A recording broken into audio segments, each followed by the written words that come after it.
Thanks, guys. That's right, Iowa baseball, there is one player that has been on the lookout this season.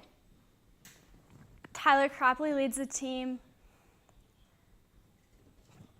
That's right, Natalie. Tyler Cropley leads the team in almost every offensive category and has the 5th best batting average in the Big Ten. Taylor Van Fleet is standing by in our brand new Big Board studio with more. Taylor?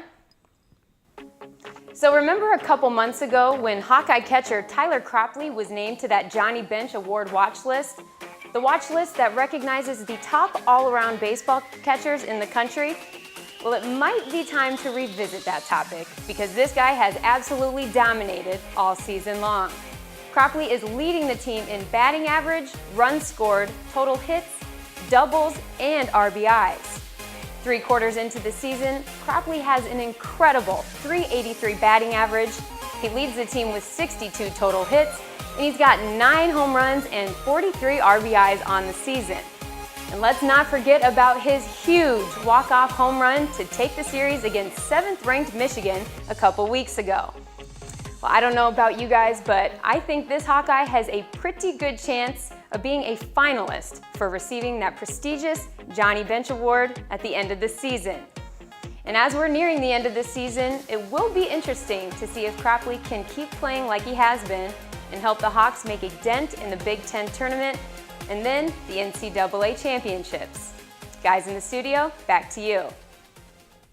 Cropley and the Hawks will look to continue their dominance as they finish off their season with 2 more series, first at Northwestern, then they play the Penn State Nittany Lions before postseason play begins. That's right, and moving into track and field, last weekend the team was at the Drake Relays and did quite well.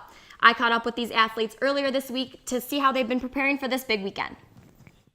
This upcoming weekend, the Iowa track and field team will be heading to Bloomington, Indiana for the Big Ten Outdoor Championship. They will be returning 5 athletes this year from last year. I'm really excited. I mean, this is the best that we've looked this entire season, so we're definitely peaking at the right time. We had a great Drake Relays, and everybody's coming off of the season feeling healthy, and I'm really excited about where we're at right now as a team. Both the men and the women have had some great workouts over the last couple weeks. Being outside has helped after we've kind of had a rough spring, as everybody has had, but fortunately for us, we're looking pretty good right now. The Hawks currently lead the Big Ten with 7 events and 1 relay.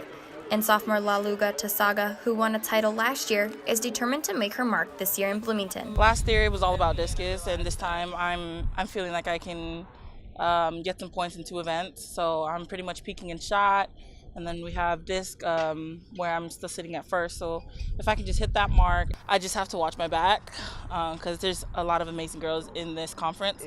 And if I do what I've been doing, then things will happen. Well, first of all, we just got to stay loose and go in with a positive mindset and just do what we've been doing all season. And as long as we go out and compete to our best of our ability, then we can't worry about anybody else. We just got to do what we're capable of doing. And if we do that, we're going to see a lot of athletes in the final. The top 48 athletes in each event are going to qualify for the NCAA West preliminary round in Sacramento, California that kicks off May 24th. And then here all week in DITV Sports Studio, we've been covering the Iowa softball team and their appearance coming up in their Big Ten championship this weekend. But before that happens, we wanted to show off some bright spots in the not-so-bright season for the Hawks. DITV's Nicole Tomasic caught up with one of the team leaders to see how she managed to keep their spirits up in a down year. Senior Sarah Kurtz and her fellow senior teammates exemplified leadership qualities throughout their spring softball season. They did this by taking the younger players under their wing to teach them to be all-around good players with having great sportsmanship. She believes by always having a positive attitude while on the field, it will help her and her teammates have more successful outcomes in games. And really pushing them to be the best every day. We really pride ourselves on really pulling for everyone no matter what class and what age. So I think we have a lot of strong upperclassmen leadership. Kurtz believes that her team is more than capable of competing and beating the best teams in the country when they play the best that they can. After tough losses, she explains that by moving forward is one of her team's best strategies from learning from their mistakes. So in a sport like baseball or softball where there is so much failure, I think the biggest thing is just bouncing back quick and remembering the good things. But especially for me and to my other teammates, reflecting back on the game, what you can do better, and then bouncing back for the next.